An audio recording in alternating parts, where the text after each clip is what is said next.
Hi everyone, and welcome to this series of tutorial about the speedrun of Teslagrad 2 in the any percent and true ending categories with the Huldrless route.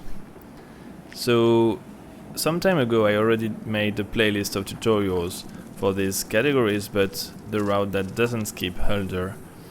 And this Huldrless route is more complicated, it uses different techniques, which I want to explain in this playlist. But if you're starting with a speedrun, I would rather advise to start with the other route, which is easier. And then when you get more confident, you can consider moving to this one. Now, just like the other playlist, these are rather raw recordings with not much editing, so please excuse me for this. And there might be some small mistakes or some oversights, but hopefully you don't mind too much.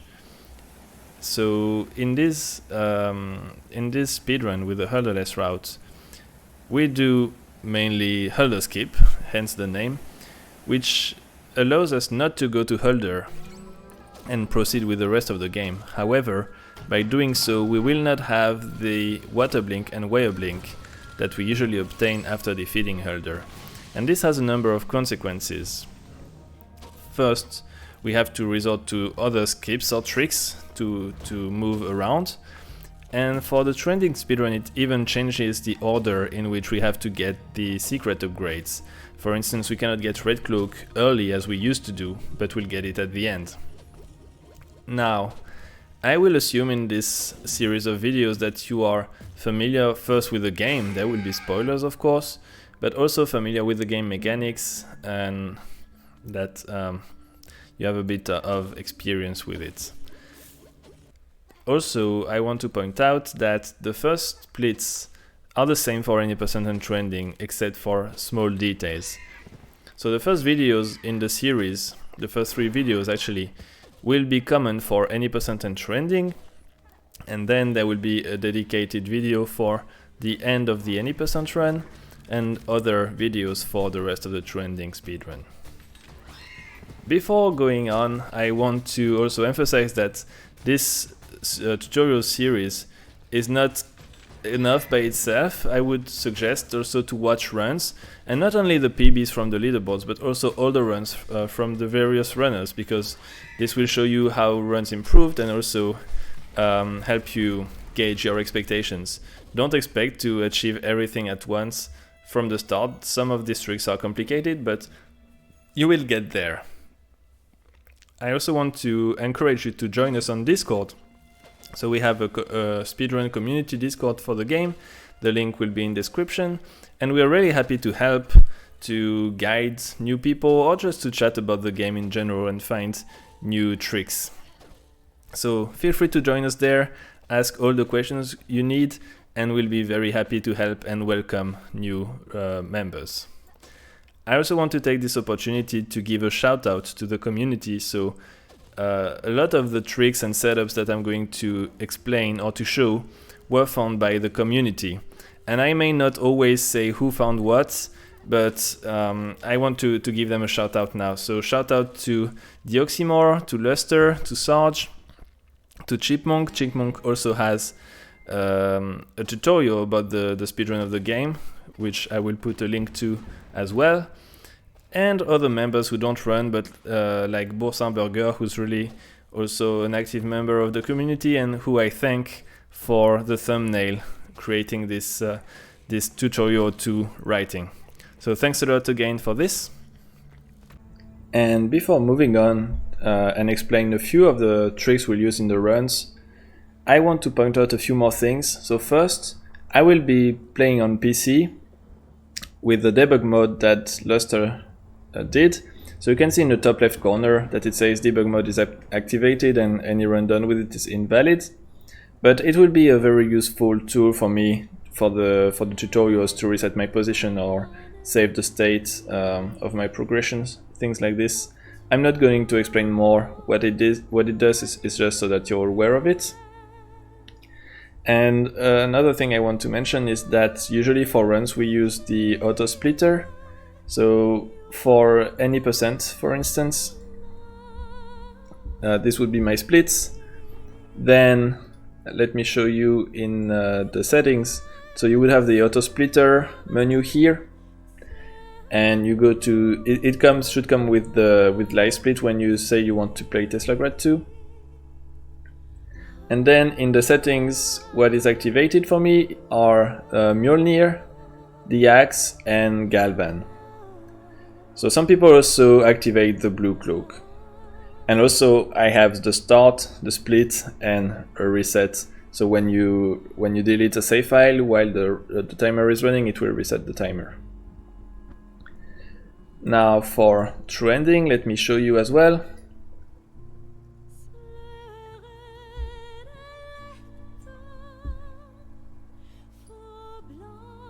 Here it is, so settings.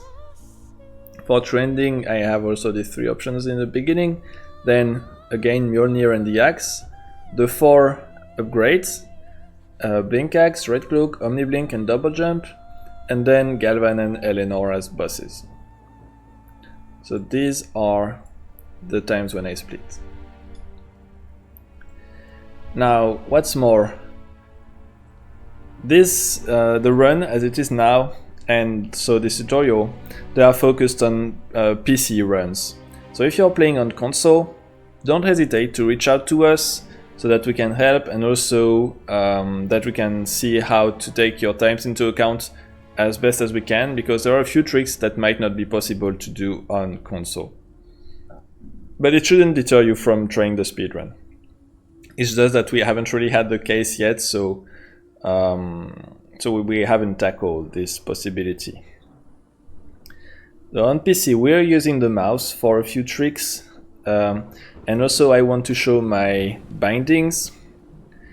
So one trick relies on bindings, and some other rebindings are just for convenience for me. So the thing is, on PC we can have access to both keyboard and gamepad options. So I'm playing primarily with my PS4 controller. You can see the inputs displayed on screen. But one trick relies on the fact that we will rebind the buttons from the thing you don't use, so in my case the keyboard. And that trick I will refer to as the macro, and the idea is to put Mjolnir and Blink on the same button so that you can stomp and cancel the stomp in the same frame. To do this, you can do it either on your slide or your Blink button. So in my case, I do it on the slide button, which is, as you can see, L2. So to do this trick, what I have to do is first change the slide button that I will use. So here I'm just putting it to a random key on my keyboard. Then I will go to the one I will not use, so here keyboard, and change the blink here to this same button. So here it's L2. And then the trick is to go back to the first one and reset one button. And you can see that now I have both inputs on the same button, which is L2. But that also means that I cannot really use this button here for the blink. So I have to have another blink button, and usually this would be square, but it just so happens that I put it on circle because I used to do the macro with square and I got used to do the normal blink with circle. So I have blink on circle, and I need to remap the normal slide also. So here you can see that the normal slide I put on L1. Now L1 is supposed to be the red cloak button, and for trending we may use the red cloak. So that's why I remap it here to square. And I just have a secondary one on triangle, but that's more for 100%. What's more, I remap the escape pause button onto L3 just so that it's easier for me when I use the mouse with my right hand. I can quit to menu with my left hand on the controller. And this jump button that is vanished here is just because of when I was doing jumpless. So I will just leave that on screen a little bit if you have a doubt. So here you can see the inputs on the controller, and here the ones supposedly on keyboard, but the ones you may want to have a look at are the ones that I've changed, because they are now on the controller. So again, this one will be for the macro. This red cloak I won't really use in that tutorial. And this one for the slide is kind of important. This one for the pause is important. And there, the blink will be on circle and red cloak on square. So to finish this introduction, I want to explain a few strats that we'll be using in the run. So I'll explain more in the proper, in the respective videos, but these glitches or tricks I want to explain here because it will be easier like this. So the first one is the macro I just mentioned. So it looks like this. So you see I press the L2 button, and basically what it does is that it stomps and cancels it immediately. So this we'll use to keep speed, and I will come back to that in the video after we get Mjolnir. But the other thing we use it for is to go out of bounds. So you don't need to have the stomp, but it's still kind of easier to use the macro because it seems to be related to slides. So there are a few ways to go out of bounds in this game, but the one we'll be using in the runs is the following. So here, just for ease of explanation, I have the axe and I have red cloak, but you can do it with magnetism in general. So I would need a wall on the right. That's where it's the easiest to do. And say I stand on this wall here with the red cloak. What I will do is to release the red cloak and put it again. And you see you want Lumina to be in this diagonal direction compared to the wall. And when it's the case, you would use the macro to the right and she will clip. Just like this. So let me show that again. So you can go back in bounds from the same path that you went out of bounds. So I would, do this, like turn off and on the cloak to rotate. And then when I'm like 45 degrees, I would press right and the macro. So sometimes it doesn't quite work. Sometimes you may need to try a few times. But you see now I'm out of bounds, I'm there, down there.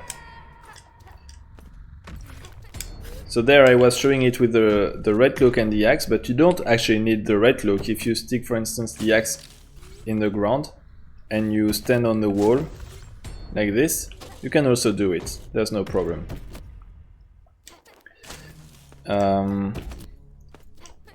So that's how to go out of bounds. And that's what we use in a run.